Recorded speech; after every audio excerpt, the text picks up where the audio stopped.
United States, Brewing Civil War, Part 2. That's today's topic. Yes, everything indicated that yesterday's theme should continue, and so it does. Because you will see what kind of news is coming out. Stay tuned. It's all talked about in a civil war context. But there is something that is essential, that is moving, permeating everything. And it's something that has to do with religious matter. And what has to do with religious matters is always much more fundamental than people think. Pay attention to today's topic, and you will see that there is a satanic agenda moving things along. Yes, yes. I say, satanic agenda. Let's get started. Before we get fully started with this second part, let's remember this one more time. The conferences presented in North Carolina, in the United States, on June 15, 2024. 2 parts on the same subject. Why do I tell you this? Because if you have not seen this, it will be of little use for you to continue seeing what we are going to present now. Because you will not be able to understand what is really essential in this whole subject. The title was Civil War in America and the Second Coming of Jesus? Well, for believers, it will get your attention. Maybe. For atheists, what a strange thing to say, nonsense. Well, watch those 2 lectures and then tell me about it. And of course, before you watch this second part, look at the first part of this theme, which we have entitled, The United States, the Civil War in the Making. Okay, now let's get into the news that has to do with this attack on Donald Trump. And stay tuned, stay very tuned. Because we will see how all this is coming together and in what way, precisely. Between political issues, issues of violence and religious issues. Recent poll examined support for political violence in the United States. News story excerpted from the New York Times. A national poll, conducted last month, found that 10% of respondents said that the use of force is justified to prevent Donald Trump from becoming president. Wow! Robert Pape, a political scientist at the University of Chicago, who has studied Americans' attitudes toward political violence since the attack on the Capitol by a Trump-supporting mob. January 6, 2021. It conducted a national poll on the issue last month. It found that 10% of respondents said the use of force is justified to prevent Donald Trump from becoming president. A third of those who gave that answer also said they owned a gun. 7% of respondents said they support the use of force to restore Trump to the presidency. Half of them said they own guns. Well, you see what a picture, don't you? The shooting at Trump's rally follows such significant support for political violence in our country. Pape wrote in an email, in fact, significant lone wolf attacks, motivated by political violence, have been increasing for years in the USA against members of Congress of both parties, as well as federal officials and national leaders. Other studies on political violence have also found small but not insignificant numbers of Americans who support the idea of using violence to promote political ideas. In October, the Violence Prevention Research Program at the University of California at Davis released a report that found that nearly 14% of respondents strongly agreed that there will be a civil war in the United States in the next few years. Nearly 8% of respondents said they believed there would be a situation in the next few years in which political violence would be justified and they intended to arm themselves. Well, it's not that this is diminishing. No, quite the opposite. Everything is becoming more radicalized, more opposed. And an incoming civil war, yes, we were there and we saw how people had it clear that there was going to be civil war in the United States. But this is not all. Let's continue. He will win the election if they don't kill him first. How Tucker Carlson predicted the attack against Trump. The journalist predicted this scenario on May 31st after the former U.S. president was found guilty in connection with the case for bribing porn actress Stephanie Clifford. Do you remember these were statements that were very loud at the time? American journalist Tucker Carlson predicted 2 months ago the recent assassination attempt on former President Donald Trump, which he suffered at a campaign event. And it's not like he was a fortune teller. Hey, import the third world, become the third world. That's what we just saw. This won't stop Trump. He'll win the election if they don't kill him first. He wrote on May 31st on his X account after a jury found the Republican frontrunner guilty in connection with the case of the purchase of porn actress Stephanie Clifford's silence. U.S. businessman David Sachs recalled such a prediction, saying Saturday on his social media, Tucker was right. Yes. Because as some would say around here, you could see it coming. Yeah, sounds like a redneck, huh? But yes, you could smell that something like this could happen. Well, some say that The Simpsons also announced it, for a change, of course. Nephew of assassinated President Kennedy comments on attack on Trump. Robert F. Kennedy Jr. urges America to move away from division and unite in wake of attack on Donald Trump. America needs to move away from division in the wake of the attack on former President Trump, notes independent presidential candidate Robert F. Kennedy Jr. Now is the time for every American who loves our country to turn away from division, renounce all violence, and join in prayer for President Trump and his family, he wrote on his X account. Do you get the picture? Yes. The religious issue is going to keep circling around this issue, yes or yes. Because it's going to be the real undercurrent of everything. And it is, isn't it? It's not just that it will be, it already is. Remember that this gentleman is precisely the relative of the unfortunate, just to put it a little simply, who were assassinated. Yes, the famous Kennedys. His father is the brother of the assassinated President Kennedy. I mean, that's impressive. And this gentleman, when he also wanted to participate in the debate between Biden and Trump, he was told that he could not participate, that he did not measure up to what was asked of him, and well, in short, he was left out, he was left on the sidelines. But lo and behold, it turns out that he is still in politics and he is still transmitting that part of unity for all. You know that some people talk about him being Q, the famous Q. Anyway, let's continue. Images of Trump's frustrated assassin released. The FBI identified Thomas Matthew Crooks, 20 years old, as the perpetrator of the attack on the former president of the United States. This kid you see here. The FBI identified Thomas Matthew Crooks, 20 years old, as the author of the attack. After the assassination attempt against Trump, Crooks was shot by Secret Service agents who found an AR-type rifle at the place where he has died. The released photos show the young man during his high school years. One of them during his graduation ceremony. A classmate confirmed the veracity of the images and said Crooks didn't seem too weird or anything, but was more of a loner. He probably had a group of friends, but not many. The young man grew up in Bethel Park, a suburb of Pittsburgh, located about 40 miles south of where the event was taking place. He graduated from Bethel Park High School in 2022 and went on to receive a $500 Star Award from the National Math and Science Initiative.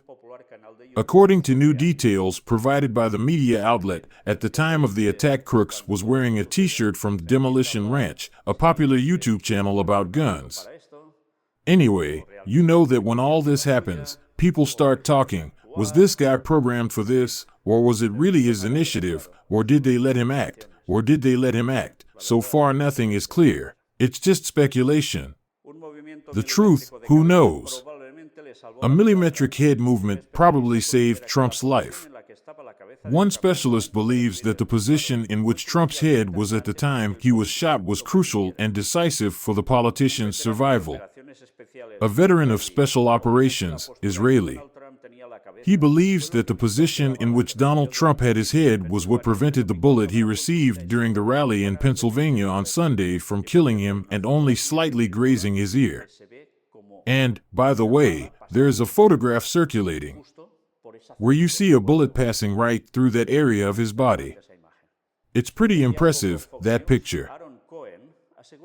In a dialogue with Fox News, Aaron Cohen assured that, with a proper telescopic sight, 223 caliber, and at the 118 meters distance where Thomas Matthew Crooks, author of the assassination attempt on the former president, was, anyone could fix a target and hit. However, at that moment Trump was with his head turned to his right side, something that proved vital and definitive. The fact that he turned that way during the shot is what saved their lives, he said. Snipers usually train to hit the cerebellar cortex, located at the top of the brainstem.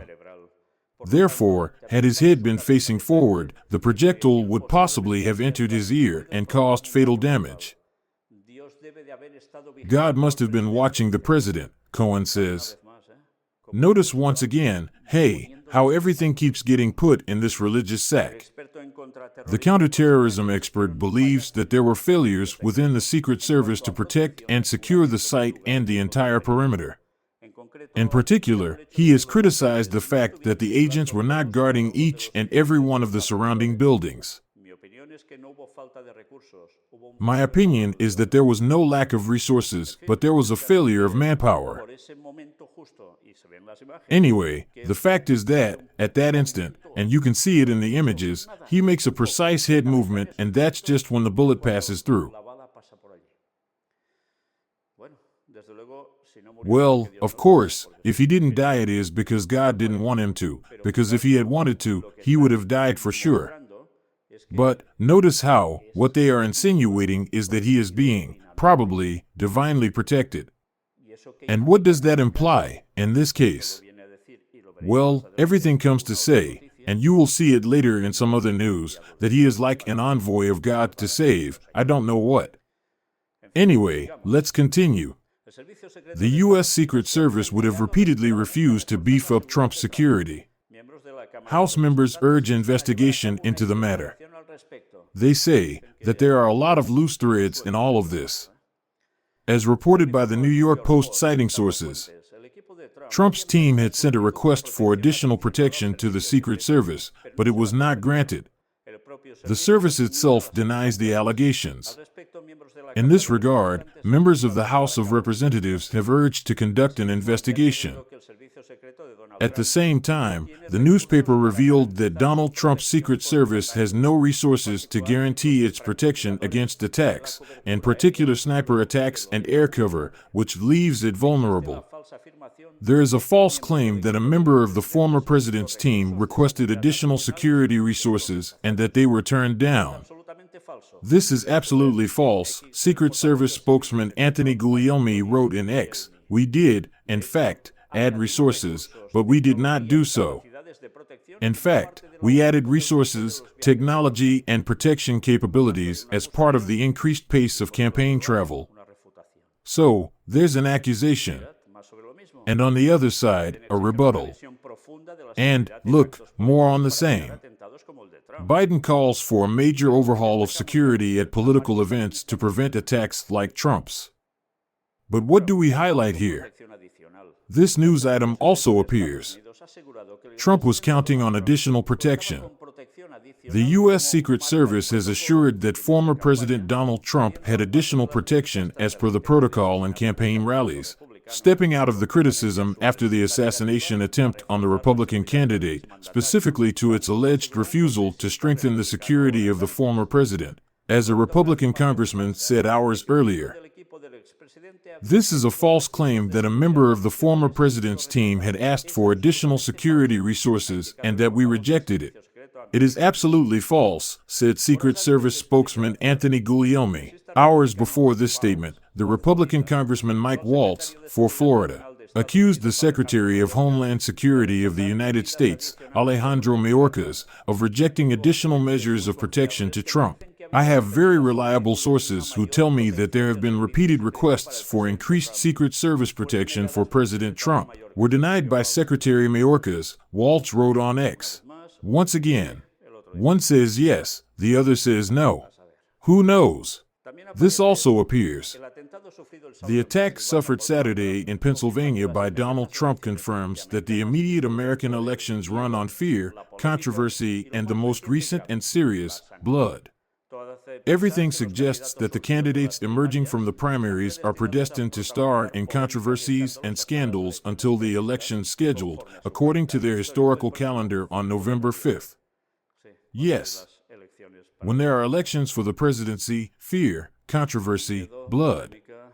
Yes, what a situation. And all this has to be consummated on November 5th. To swing towards one or the other.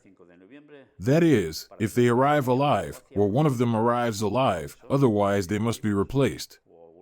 Anyway, let's keep watching. Let's see what else there is. Another news. And once again, of a religious nature. Vatican concerned about attack on Trump. The Vatican has shown its concern this Sunday for the recent attack on the former President of the United States and candidate Donald Trump. And it has remarked that it joins the prayer of the U.S. bishops for the victims and the country. The Holy See expresses its concern for last night's episode of violence that harms people and democracy, causing suffering and death. Said in a statement, the Vatican press room. It added that it joins in the prayers of the U.S. bishops for America, for the victims, and for peace in the country, so that the reasons of the violent will never prevail. In short, do you realize what a situation of conflict continues? A serious situation, very serious, of national division, but also, of course, with religion in the middle. And not only Protestants, you see, the Holy See, the bishops, as we saw in the previous conference. They are also talking about all this, praying. How is it possible that a shooter shot at Trump at a guarded event? Experts analyze the security lapses committed during the Republicans' rally. Security experts cited by NBC News say that while it is difficult, and perhaps impossible, to eliminate all threats, particularly with long-range weapons and at outdoor events, some routine precautions were overlooked in the organization. Steve Nottingham, a former SWAT commander in Long Beach, California, called what happened a fundamental lack of security, noting that possible locations from which a person could shoot should have been covered in advance. In that regard, Jim Kavanaugh, a retired special agent, told the media outlet that he was surprised that the shooter had been able to occupy high ground in the vicinity of the event. Whenever I've been with the Secret Service, all the high ground is occupied by them or local SWAT police, he said. No one is allowed to walk on the rooftops.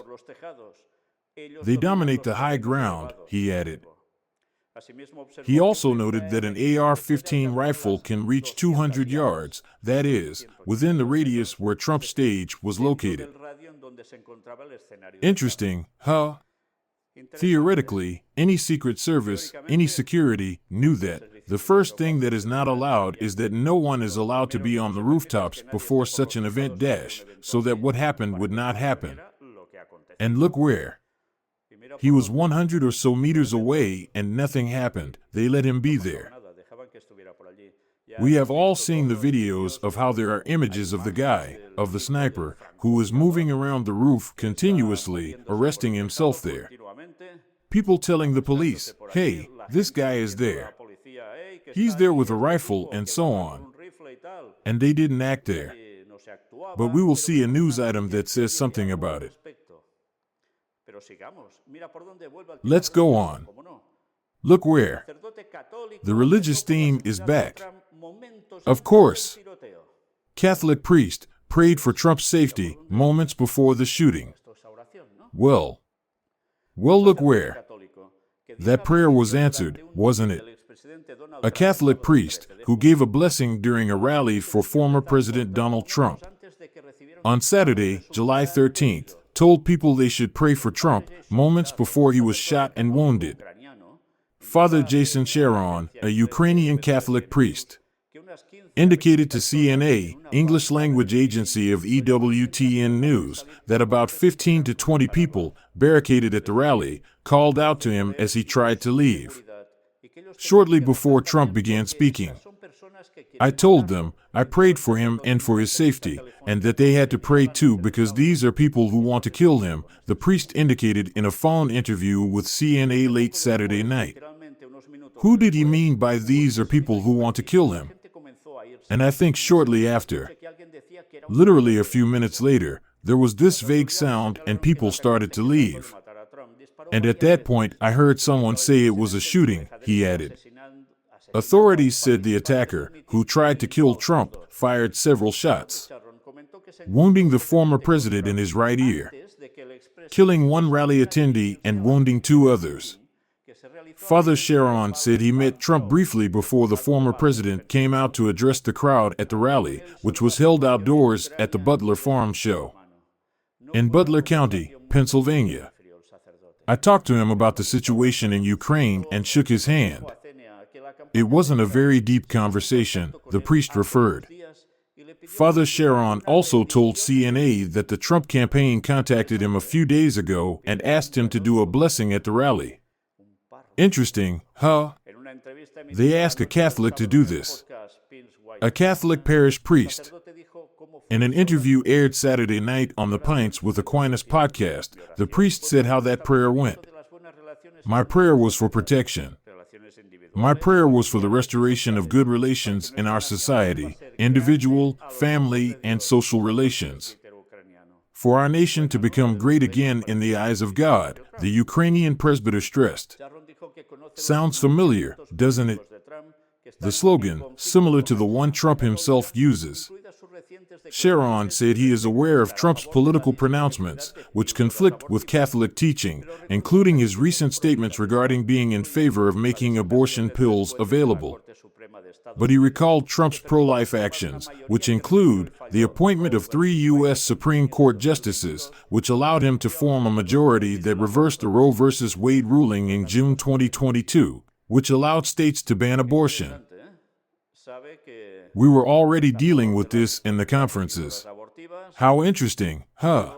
You know what? He's in favor of the availability of abortion pills, but since he's also done good things on the other side, well, there you go. That balances out. If people are going to wonder why I was at a Trump rally, it wasn't to canonize him or absolve him of his many imperfections, Sharon told CNA.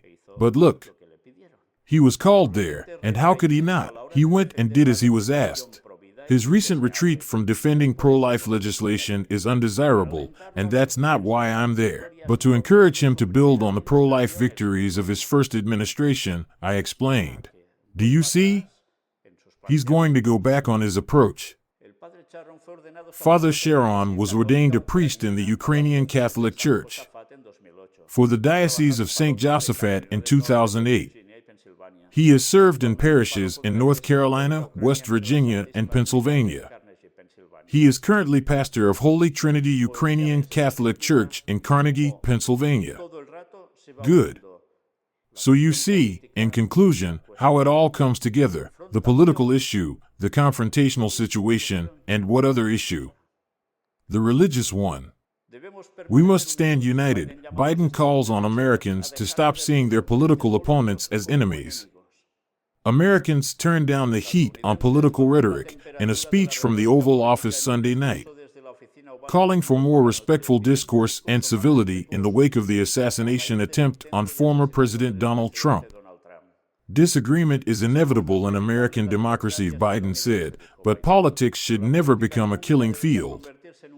Even if we disagree, we are not enemies, Biden said during approximately 6 minutes of remarks. We are neighbors, we are friends, we are co-workers, we are citizens, and, most importantly, we are fellow Americans. We must stand together.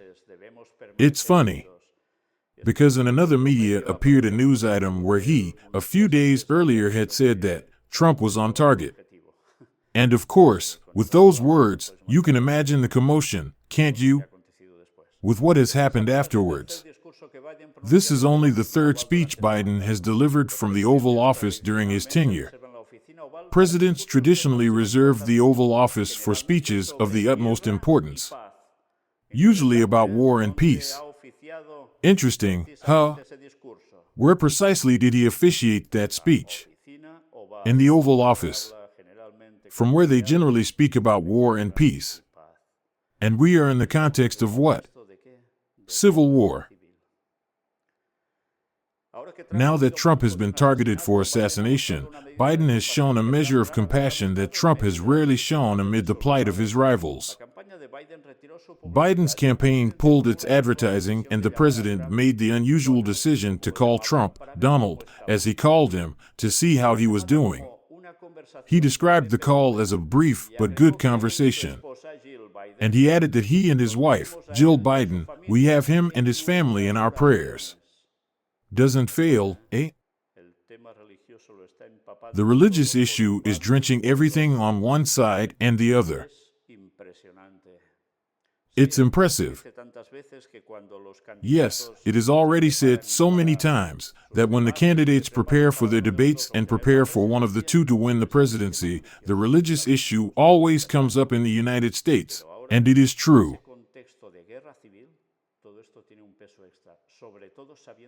But now, in this context of civil war, all this has an extra weight. Above all, knowing what will come after this event, namely, that the power of religion, theoretically Christian, and this communism between Protestants and Catholics, will give the weight of the decision to politicians. It will move them to install the Sunday law. And that is what we will address in the upcoming conferences in Chicago, God willing, where we will show how prophecy is being prepared in front of us and so many people who don't know it, but we must say it before it happens so that when it happens they will believe. By the way, there are statements that say that for the events that Jill Biden, Joe Biden's wife, was doing, resources that should have gone for Donald Trump's security were allocated.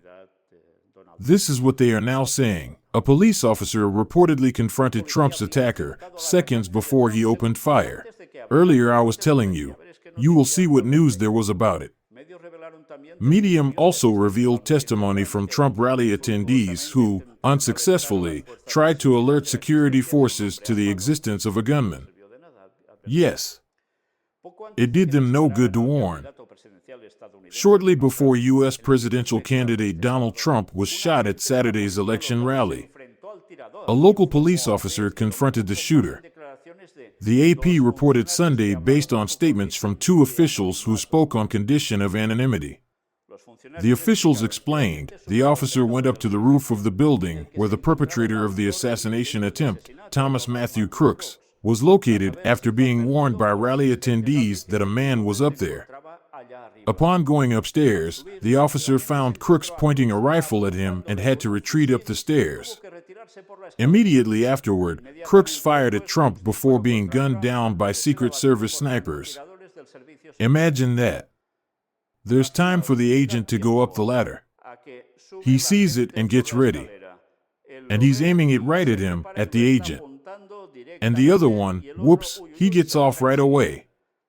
In the meantime, he gives him enough time, while the other one comes down and doesn't say anything, one supposes, to position himself again, aim and shoot. And meanwhile, there were already police officers in that barn, who are the ones we have seen in the picture climbing up the roof, who were already aiming at him, but they didn't shoot until he did. Strange things, aren't they? Well, anyway, let's continue. Trump after the attack, he should be dead. The former U.S. president noted that he would be dead if it weren't for turning his head slightly to the right to read a chart about illegal immigrants. Look, talking about it saved his life. What a thing, huh? What a little message. Look, what's the highlight here? Trump shared this very surreal experience and noted the doctor at the hospital said he had never seen anything like this. He called it a miracle. According to the former president, the professional at the local health center who treated him told him that he had never seen anyone survive the impact of an AR-15 rifle. Miracle. Do you realize how it's all connecting back to the same thing? And so many people are standing up and saying that this really is it, because he is God's chosen one. We'll see more on that. The Trump assassination attempt unleashes a wave of conspiracy theories. Yes, of all kinds. And obviously, with the United States' background on these issues of assassinating presidents, or trying to do so, you can imagine that it is no wonder that all this is being talked about. But we are not going to refer to all this, which is already circulating everywhere, but to this other part. Many supporters of the former president attribute to a miracle that he emerged nearly unscathed, while others place the blame squarely on Joe Biden's administration. Most likely, the Jumbotron saved Donald Trump's life. The Jumbotron is a large television screen placed at a great distance, sometimes tens of meters, from the speaker at a rally, which allows him to speak as if he were improvising. Imagine how sad it is, eh? That thing should be presented like this, reading, not improvising. Everything more than studied and delimited in some parameters. Well, but it is what it is, and people already tolerate it. They see it well. Anyway, politics.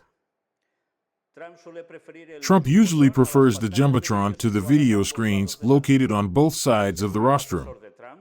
According to Trump advisor Dan Scavino, this screen caused Trump to move his head more than usual, which makes the 2-centimeter difference between an inconsequential injury and almost certain death.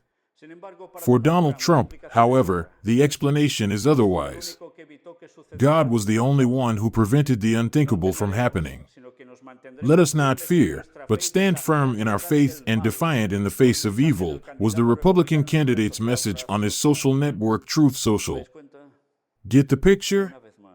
Once again. Yes, of course God prevented it. God didn't allow it. Perfect, of course he did. But is it because he is steadfast in faith and defiant in the face of evil, etc., etc., etc.? Is he a true servant of God? Those of you who still think that, please look at, when he got elected, the whole series of lectures we presented on Donald Trump. And you will see, who is he serving, gentlemen? Yes, yes. Who he's serving, and it's not God. But I know that when there is fanaticism, what happens is what happens. And you will say, so Joe Biden is the good guy. No, neither, gentlemen. Because both of them, the Jesuits, have been brought up for a national confrontation, and there are still people who have not found out, and do not want to find out. And all this so that after a national positioning, after the big hit that will be there, a religious unity will be imposed, and a Sunday law will be imposed, to the detriment of all those who are truly faithful to the authentic faith, defiant of the authentic evil, and who keep the Sabbath as God's day, and not Sunday, the mark of the beast. Gentlemen, either we go further, or we remain like everyone else. And we do not realize that this is a satanic plan, very well concocted to lead the world to the objective that Satan is looking for. And if you don't know what I'm talking about, look at what we have presented. Yes, and Bible studies, especially, and you will understand why this is happening and how this is going to end. But you will see the objectives of this whole issue, which, unfortunately, no one is telling you, right? You are not going to hear about this in any of the media. Yes, they will tell you about everything that is happening around this political struggle.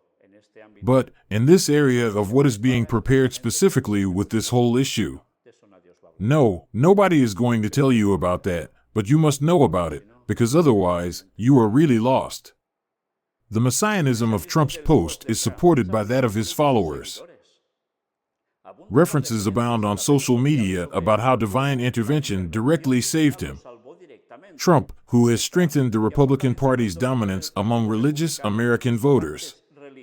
has often been compared by evangelicals to Old Testament characters like King David. Here they say this: a person with enormous moral flaws, especially when it came to sex and fidelity. It was once, but here, they already put it in the rough. And David repented and changed, Watch out. But, says the note, but that he carried out the work of Yahweh. Therefore, he has also done bad things. Now, he apparently changes and does the work of God.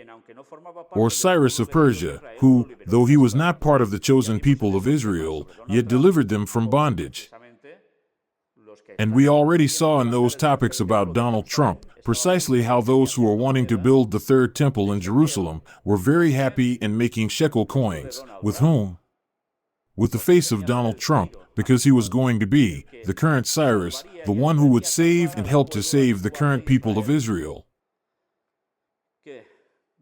What? Are we getting a sense of where this is going to? Yes, this all goes about Israel's business as well. World record sniper veteran speaks out about Trump shooting. Interesting what he says. A veteran whose team holds the world record for the longest confirmed sniper kill claims Donald Trump's shooter had help in opining on the attempted assassination of the former president. Dallas Alexander, pictured.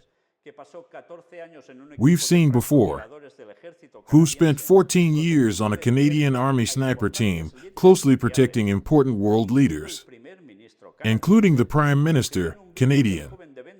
He suggested in a video that the 20-year-old who opened fire at the former president's rally Saturday night may have had help from inside, because otherwise he surely would not have been able to do that. This man knows how this issue works. He is not a nobody who knows nothing about this matter. But now pay attention to this. Vance, Burgum, Rubio. After surviving the attack, Trump is set to choose VP reality style. And they say that this Friday, probably, he will already declare who should be his what? Vice President. Will it be Kamala Harris? Or not anymore? Trump confesses that he follows his instinct and will choose his running mate as if it were a casting call.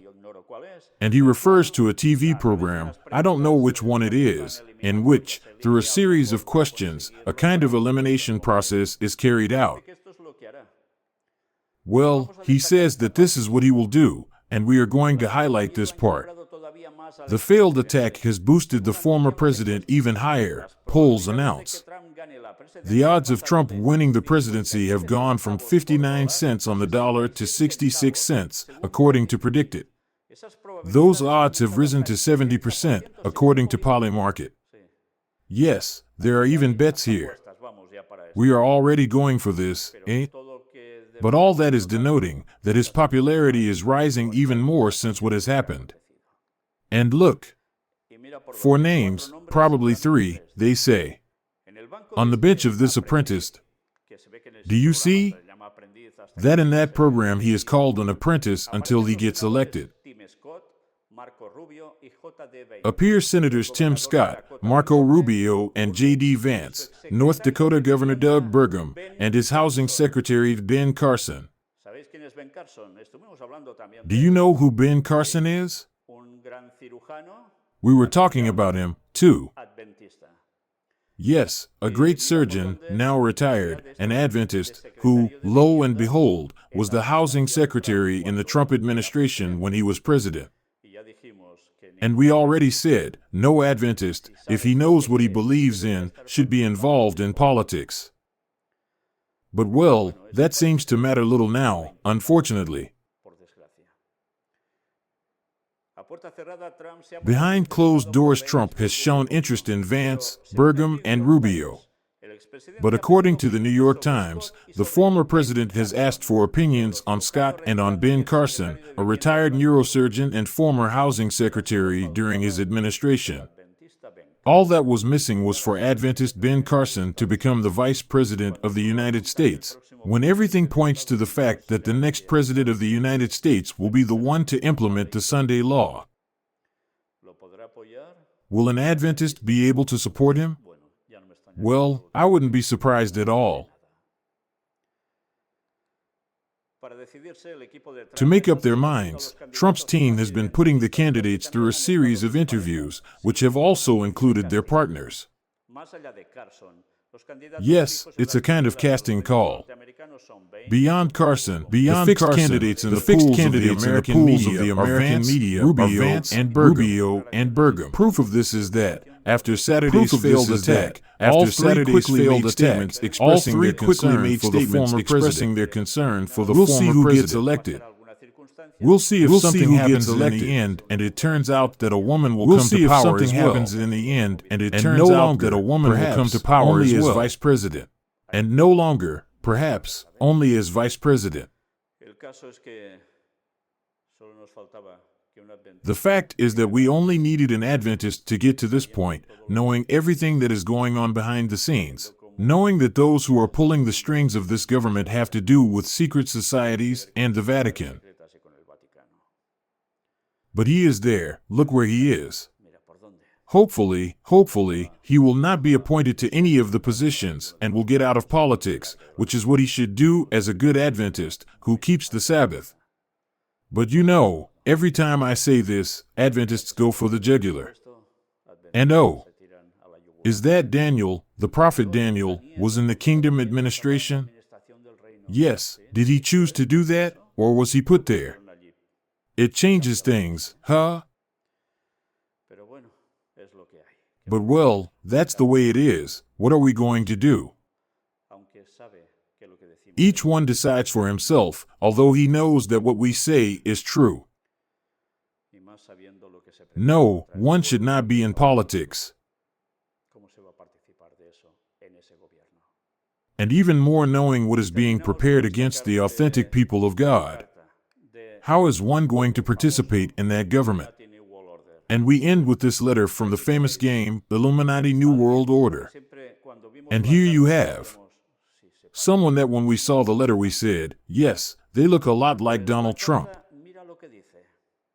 Well, the letter says, anytime, anywhere, our Frank shooters can leave you. Have a nice day. How do you like it? There are too many words. And the title, what does it mean? Enough is enough.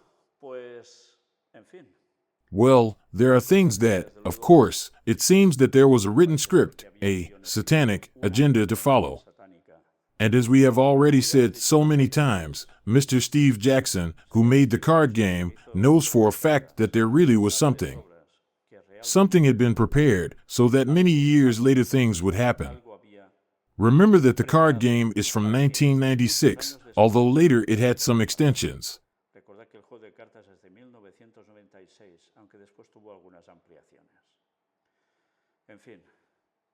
Well, I don't know if we will have a third part of this conference. I don't know. The way everything is going, it is possible. But know that we continue presenting news that have to do with the biblical prophecy of the end of time because there are events that are happening at the same time as all this. It has to do with prophecies of preparation of a final war and with something else. Something else that is looming over the world, but that first it is necessary for the Sunday law to happen so that there will be what? Persecution against the authentic people of God who remain faithful to the Sabbath. And that afterwards, there will be plagues. A year of plagues, the 7 final plagues, that will not affect those who are marked, not by the beast, but sealed by the seal of God for keeping the Sabbath, the commandments of God with all their heart and doing His will, and having the character of Christ. Those 144,000 who will remain alive until the end. Until the end, which will be the second coming of Jesus to seek His own and to resurrect the saved of all ages. From Adam to the last one who has died, to be saved. because God so reckons it in his judgment. And that is what is being prepared, and so many people believe that these are nonsense. For follow all that we have presented for so many years, and you will see how all the prophecies are being prepared before us, and already some have been fulfilled, and we have shown it so many times. But all the previous ones have been fulfilled, the ones that were due to be fulfilled, and the ones that are now being fulfilled and preparing for the final event, and the people must know this, because they are not even told this in their churches. The believers are not even told this in their churches. Do you expect the media to do it? For this is the fourth angel's message, the final message that must go to the world so that people will prepare themselves. The Sunday law, when will it be? Some ask, for it is 3.5 years before the return of Christ. And Jesus returns when? Between September and October of the year 2031. When it will be 6,000 years since the entrance of sin. Do the math for yourselves. Do you realize that the next president of the United States will probably be the one to implement the Sunday law, unless he dies and is replaced by someone else, but that too has a date, so get ready.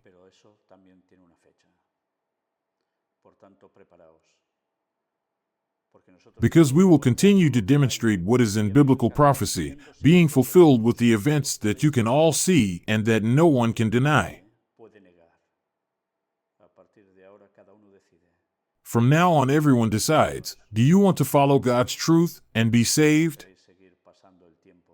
Or do you want the time to keep passing, just waiting for the things about to happen in your face, and then be lost? There is no alternative.